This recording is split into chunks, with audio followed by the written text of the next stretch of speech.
പണ്ഡിതന്മാര് പറയാറുണ്ട്, ഒരു മൊബൈൽ ഫോൺ 24 മണിക്കൂറിനുള്ളിൽ നിങ്ങൾ ചാർജ് ചെയ്തില്ലെങ്കിൽ അതിന്റെ ചാർജ് അങ്ങ് ഡൗൺ ആയി പോകുന്ന പോലെ 24 മണിക്കൂറിനുള്ളിൽ മുസ്ലിം ഖുർആൻ കേട്ടില്ലെങ്കിൽ അവന്റെ ഈമാനിന്റെ ചാർജ് കെട്ടുപോകും.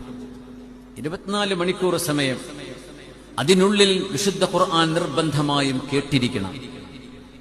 5 നേരത്തെ നിസ്കാരം നമ്മൾ ഓതുന്നവരാണ്. ഖുർആൻ കേൾക്കണം. നമ്മൾ മറ്റൊരാൾ ഓതിത്തരാം.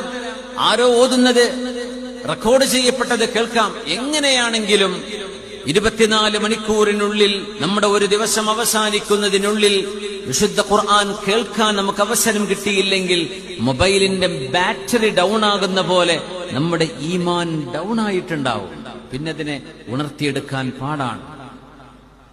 അതുകൊണ്ട് ഒരല്പസമയം എപ്പോഴെങ്കിലും യാത്രയിലോ മറ്റോ ആയിരിക്കട്ടെ, നമുക്ക് സൗകര്യപ്പെടുന്ന ഒഴിവ് സമയങ്ങളിൽ ഒന്ന് കേട്ടുകൊണ്ടിരിക്കുക. അതിനൊരു മനോഹാരിതയും